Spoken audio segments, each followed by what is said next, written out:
নবীর একজন সাহাবী ছিল যার নাম হলো সাঈদ ইবনে আমির আল জুমাহি রাদিয়াল্লাহু তাআলা আনহু। তিনি কেমন মানুষ ছিলেন আগে বুঝেন। তিনি খলিফাতুল মুসলিমিন হযরত আবু বকর তিনারে নসিহত করতেন, এই আবু বকর সাবধান, ঠিক মতো রাষ্ট্র চালাবেন। হযরত ওমর ইবনুল খাত্তাবের মতো গরম মানুষটারা আয়েশা বলতেন, এই ওমর যদি মনে করো এদিক সেদিক করো একবারে সাইজ করলাম। আল্লাহু আকবার বলেন না। হযরত ওমর বুদ্ধিমান মানুষ ছিলেন। সাঈদ তুমি আমারে সাইজ করবা, এবার তোমারে সাইজ করার আমি চেষ্টা করতেছি।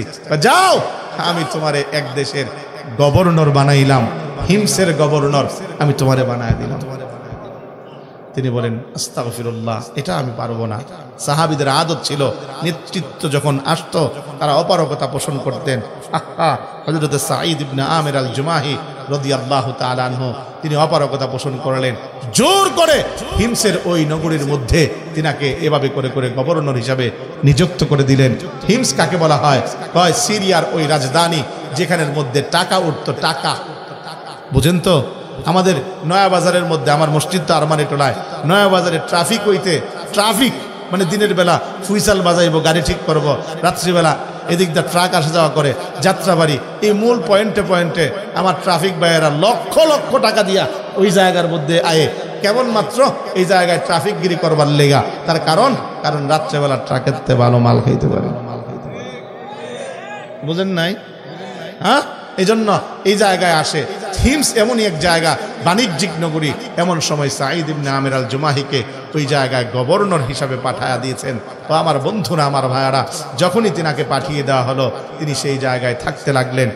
একদিন এই হিমস থেকে একখানা কাফেলা এই জায়গায় মদিনাতুল মুনাওয়ারায় যখন আসলো, আসবার পরে হযরত খলিফাতুল মুসলিমিন ওমর ইবনুল খাত্তাব রাদিয়াল্লাহু তাআলা আনহু তিনি ডেকে ডেকে বলতে লাগলেন, তোমরা দেশে তো যাবা, তো একটা কাজ করো, তোমাদের ওই দেশের ভিতরে গরিব কারা কারা আছে এই গরিবের একটা তালিকা আমার কাছে দাও।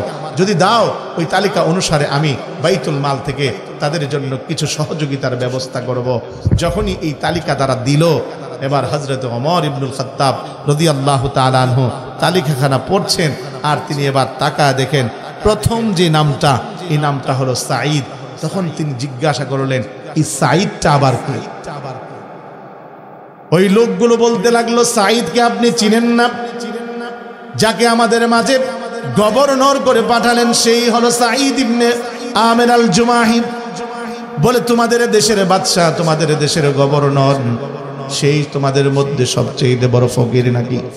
বলে হ্যাঁ, আমাদের দেশের গভর্নর আমাদের দেশের মধ্যে সবচেয়ে বড় ফকির। হযরত ওমর ইবনুল খাত্তাব রাদিয়াল্লাহু তাআলা আনহু তিনি এবার চোখের পানি ছেড়ে দিলেন, আর মনে মনে ভাবতে লাগলেন, হায় রে, রাসূলের রঙে রঙিন কেমন করে হয়েছে। আল্লাহর নবীর সাহাবী, ওই দেশের গভর্নর, অথচ ওই দেশের মধ্যে সবচেয়ে দরিদ্র তিনি।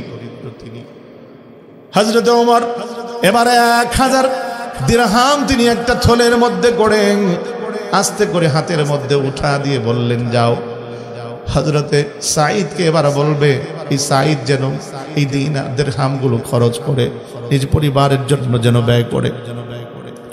আমার বন্ধুরা, আমার ভাইরা, যখন নাকি এই থলে খানা নিয়ে হযরতে সাঈদ ইবনে আমির আল জুমাহির হাতের মধ্যে দিল, হযরতে সাঈদ ইবনে আমির আল জুমাহি হাতের মধ্যে পাবার পরে আমাদের সকলের অটোমেটিক জবান থেকে আসতো আলহামদুলিল্লাহ, অর্থাৎ আমাদের জবান থেকে খুশির আওয়াজ বের হতো। কিন্তু হযরতে সাঈদ ইবনে আমির আল জুমাহি ওই থলে খাওয়া পাওয়ার পরে তিনি সঙ্গে সঙ্গে তিনি পড়ে ফেললেন ইন্না লিল্লাহ। যখন ইন্না লিল্লাহ তিনি বললেন, সকলে মজলিসের মধ্যে ভয় পেয়ে গেল। ভিতর থেকে দিনার বিবি ডাক দিয়ে বলতে লাগলো, খলিফা, ও সাঈদ বলেন তো দেখি কি হয়েছে? খলিফাতুল মুসলিমিন হযরত ওমর কি ইন্তেকাল করেছেন নাকি? তিনি এবার বলতে লাগলেন, বিবি রে, তার চাইতে বড় জঘন্য এক দুঃসংবাদ আছে। বলে কি সেই দুঃসংবাদ? আমাদের মদিনা থেকে বিশাল কাফেলা যুদ্ধের ময়দানে সাহাবীদের যে অধিকতর কাফেলা গিয়েছিল, ওই কাফেলার মধ্যে সাহাবীরা শহীদ হয়েছে নাকি? বলে বিবি রে, তার চাইতে বড় দুঃসংবাদ আছে। বলে বলো না কি দুঃসংবাদ? বলে বিবি রে শোনো, খলিফাতুল মুসলিমিন হযরত ওমর আমার এই ঘর থেকে দুনিয়াকে এমনি করে ঢুকাইয়া দিয়া আখিরাতকে বিদায় করার পন্থা তিনি এবার আমার জন্য করে দিয়েছে। মানে আমার ঘর থেকে তিনি দুনিয়া এবার ঢুকা দিয়েছেন, আখিরাতকে কেমন যেন বিদায় করে দিচ্ছেন। আমার কাছে 1000 দিরহাম তিনি উপটোকন পাঠিয়েছেন, আমি যেন এটা দিয়ে খরচ করে সচ্ছলতার জিন্দেগি যাপন করি।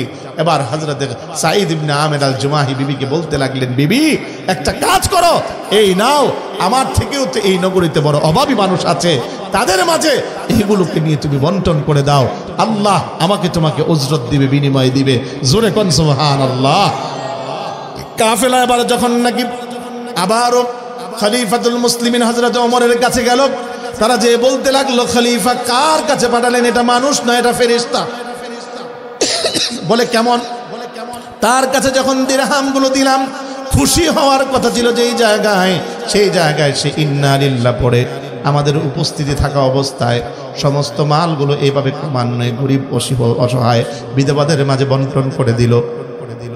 হযরত ওমর ইবনুল খাত্তাব রাদিয়াল্লাহু তাআলা আনহু তিনি এবার ডাক দিয়ে বলতে লাগলেন, আমার বড় দরকার, আমি তাকে একটু দেখতে যাব, ওই সাঈদকে আমার বড় দেখা দরকার। ওই মুহূর্তের মধ্যে হযরত ওমর তিনি রওনা করলেন। যখন নাকি খবর পেল হিমসের মানুষগুলো ওমর আসছে, খলিফাতুল মুসলিমিন তিনি আসতেছেন তাদের দেশে, তারা খুশিতে আত্মহারা, তারা সীমান্তবর্তী এলাকার মধ্যে সবাই এসে জমা হয়ে গেল। হযরত ওমর উপস্থিত হলেন। এবার হযরত ওমরের তিনি দাঁড়িয়ে বলতে লাগলেন, ও হিমসের জনগণ, আমি যে তোমাদের জন্য নতুন গভর্নর পাঠিয়েছি, তোমরা তার ব্যাপারে কতটুকু সন্তুষ্ট? বলে হ্যাঁ, আমরা সকলেই সন্তুষ্ট। তার ব্যাপারে তোমাদের কোনো অভিযোগ আছে কিনা? ও মুসলমান আমার বন্ধুরা, আমার ভাইরা, এই কথাটা বলতে দেরি হয়েছে, কারণ ওমর মনে মনে জানতে চান, আমি তো তার বাহ্যিকভাবে ভালো দেখি, তার ব্যাপারে কোনো অভিযোগ থাকতেও তো পারে, দেখি কি অভিযোগ তার ব্যাপারে আছে। এবার যখন এই কথাটা বললেন, বলবার সঙ্গে সঙ্গে একজন মানুষ দাঁড়া গেল, তার দেখা থেকে আরেকজন দাঁড়া গেল। হযরত ওমরের তো এবার তিনি অন্তরের মধ্যে ভয় ঢুকে গেল, হায় রে, যার এত বুজুর্গ ভাবি, তার ব্যাপারে দুইজন মানুষ দাঁড়ালো, ক্রমান্বয়ে আরেকজন দাঁড়ালো, ক্রমান্বয়ে আরেকজন দাঁড়ালো, 4-4টা মানুষ তার ব্যাপারে অভিযোগ দেওয়ার জন্য দাঁড়িয়ে গেল। হযরত ওমর ইবনুল খাত্তাব রাদিয়াল্লাহু তাআলা আনহু প্রথম জনকে জিজ্ঞাসা করলেন, বলো দেখি, আমার নিযুক্ত এই গভর্নরের ব্যাপারে তোমার অভিযোগ কি? এবার ওই লোকটা বলতে লাগলো, খলিফাতুল মুসলিমিন, আপনার এই নবনিযুক্ত এই গভর্নরের ব্যাপারে আমাদের অভিযোগ হলো, তিনি সকালবেলায় প্রায় আমাদের অফিসের মধ্যে দেরি করে আসে। আহা, জনগণের কাঠগড়ায় দাঁড়িয়ে গেল এক গভর্নর। এবার তিনাকে বলতে লাগলেন, আই সাঈদ, উত্তর করো, কেন দেরি করে আসো? হযরত সাঈদ ইবনে আমির আল জুমাহি ঘাটটাকে নত করে তিনি এবার বলতে লাগলেন, খলিফা, চাচ্ছিলাম ভিতরের খবর ভিতরেই থাক, ঘরের খবর ঘরেই থাক, কিন্তু ঘরের খবরটা আর প্রকাশ না করে পারলাম না। খলিফা, আমার ঘরে প্রতিদিন নাস্তা আমার ঘরে জোটে না, যখনই সামান্য কিছু খাবার পাই, ওই দিন আমি, আমার ঘরে চাকর নাই, বাকর নাই, নকর নাই, আমার বিবি আর আমি ওই শক্ত জবটাকে আমরা এভাবে কায় করে, শক্ত এই জবটাকে কিচ্ছু নাই, ঘরের ভিতরে এই শক্ত জবটাকে রুটি বানিয়ে আমি আপনি সামান্য পরিমাণ আমি আর আমার বিবি নাস্তা করি। এই যে নাস্তা করতে করতে যতটুকু সময় যায়, অতটুকু সময় অফিসে আসতে আমার লেট হয়ে যায়। দ্বিতীয় নাম্বার ব্যক্তি এবার প্রশ্ন করল, খলিফা, আপনার এই নবনিযুক্ত গভর্নর আমাদের মাঝে মাসে একদিন দেরি করে আসে, মাসে একদিন লম্বা সময়ে দেরি করে আসে। এবার তিনাকে দাঁড় করিয়ে দিলেন, বলো তো দেখি কি জন্য দেরি করে আসো?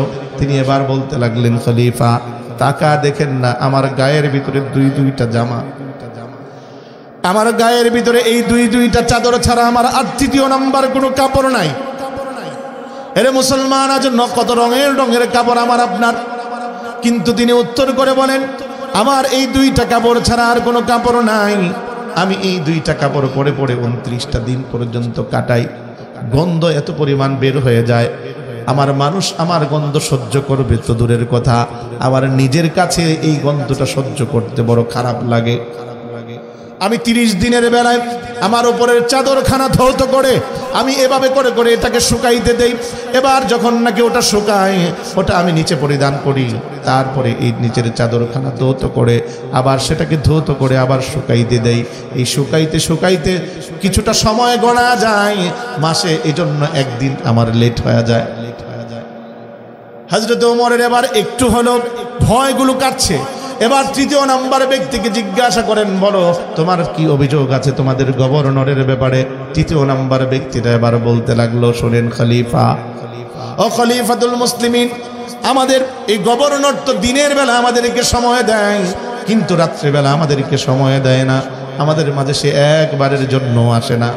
এবার খলিফাতুল মুসলিমিন এবার তাকে আবার বলতে লাগলেন, বলো উত্তর দাও। এবার শেখ সাঈদ ইবনে আমির আল জুমাহি তিনি বলতে লাগলেন, খলিফা, আমি দিনের বেলায় তো আমার জনগণকে সময় দেই, আর রাত্রিবেলা আমি আমার মালিককে সময় দেই। আমি আমার মালিককে সময় দেই, আমি রাত্রিবেলা তাহাজ্জুদে কাটাই, আমি রাত্রিবেলা আমি এভাবে করে করে মালিকের কুদরতি কদমের মধ্যে সেজদায় লুটে পড়ে পড়ে কাটাই।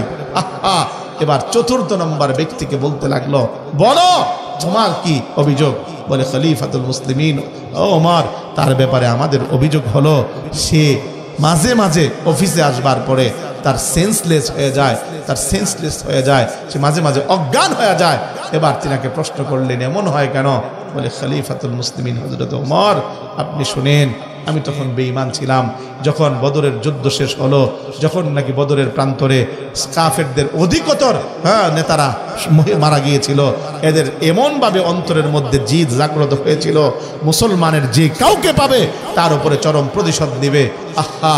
ওই মুহূর্তের মধ্যে তারা বন্দি করে নিয়ে এসেছিল আহারে খোবাইবকে। ওই খোবাইব আমার ভাইটাকে যখন বন্দি করলো, বন্দি করে এনে এবার তাদের বন্দিশালায় রাখলো। একদিন ডাক ডোল পিছিয়ে ওই মুহূর্তের মধ্যে তাকে মারবার জন্য, শুলিতে চড়বার জন্য আয়োজন করলো। মক্কার সমস্ত মানুষগুলো সেখানে আস্তে করে যেতে লাগলো, ছোট্ট থেকে নিয়ে বৃদ্ধ পর্যন্ত, আবাল থেকে নিয়ে বনিতা পর্যন্ত, মহিলারা পর্যন্ত যাচ্ছিল। সকলকে ইজতেমা করে একত্রিত করে এবার সেই তাদের মনের জাল মিটাবে। ওই খোবাইবকে যখন টার্গেট করলো, ওই মুহূর্তে আমি মুসলমান ছিলাম না, আমিও বেঈমান ছিলাম, আমি আমার ভাই খোবাইবের পাশেই ছিলাম। আহা! খলিফাতুল মুসলিমিন জানেন না, ওই মুহূর্তের মধ্যে আমার ভাই খোবাইবকে যখন নিচ্ছিল, আমার ভাই খোবাইবকে কেউ গালি দেয়, কেউ লাথি দেয়,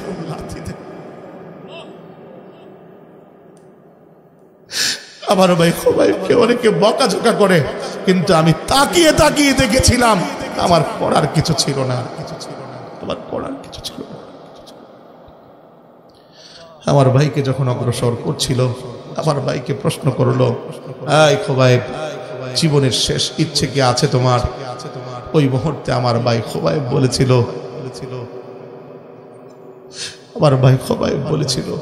আমার রাসূলেরও নামাজ বড় প্রিয়, কররাত আইনি আস-সালাহ, আমার রাসূলের চক্ষু শীতল হতো নামাজে।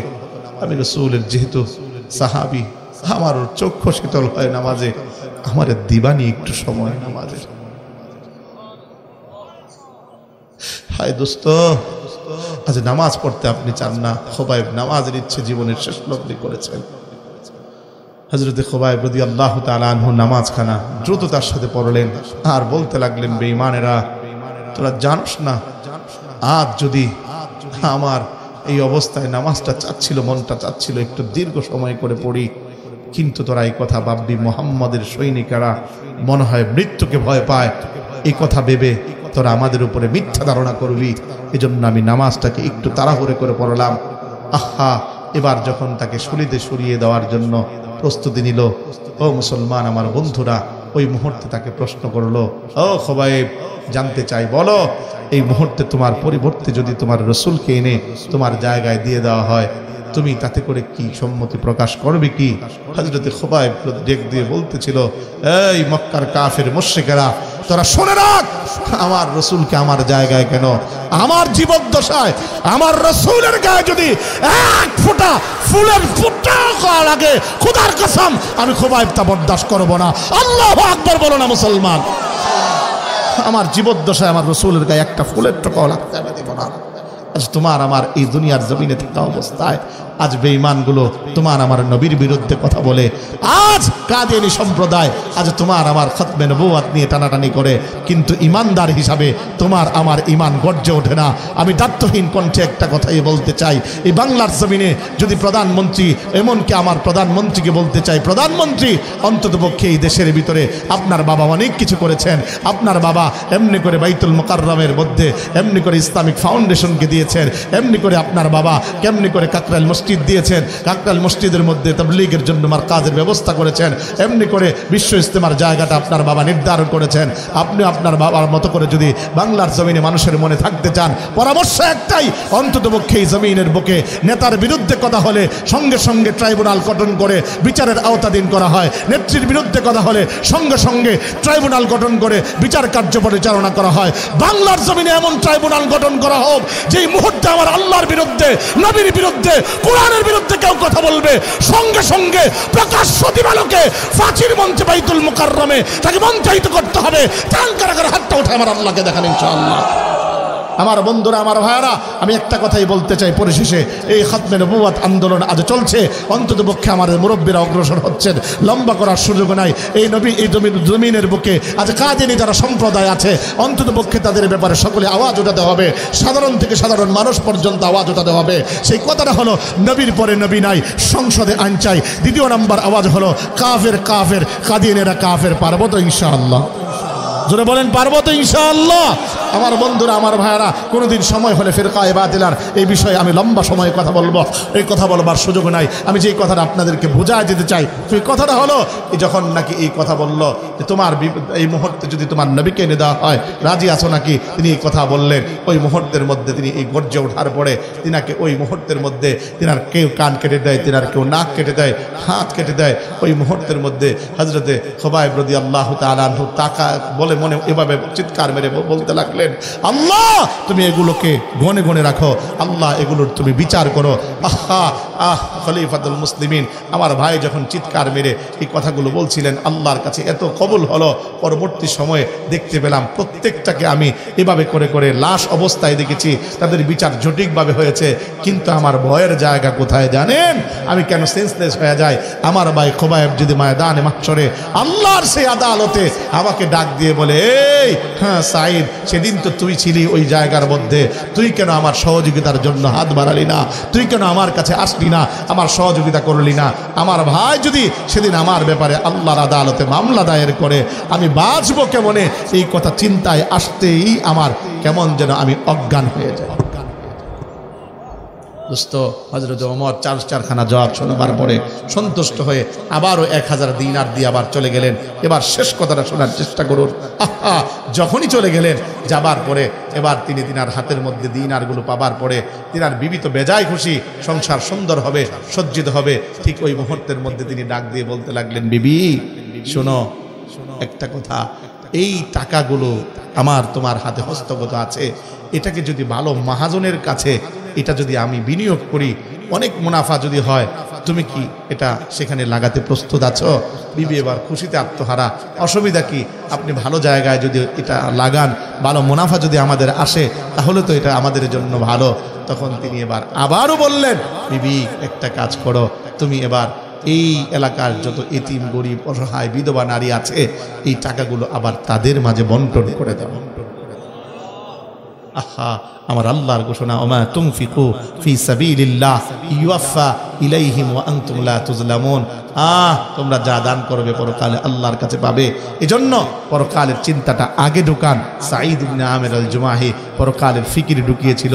হযরত খাব্বাব ইবনুল আরদ রাদিয়াল্লাহু তাআলা আনহু তিনি তো এই ফিকির ছিলেন, আমি তো গরিব ছিলাম, অসহায় ছিলাম, কিন্তু আমার আল্লাহ মালিকের মালিক বানায়া না জানি জান্নাতের মধ্যে আমার কমতি করে দেন কিনা, এই ফিকিরে তিনি কাঁদতেন। মরার আগে তিনি আর দিয়ে এমনি করে খাজানা খুলে দিয়ে বলতেন, নাও আমার দুনিয়ার খাজানা নিয়ে যাও, আমার পরকালটা যেন আমার আল্লাহ ঠিক রাখেন। এজন্য আপনাদের কাছে অনুরোধ থাকবে, পরকালের চিন্তা ঢুকান, পরকালের ফিকির ঢুকান। পরকালের ফিকির যদি ঢুকাতে পারেন, সফল মুমিন হতে পারবেন। আল্লাহকে ভয় করুন।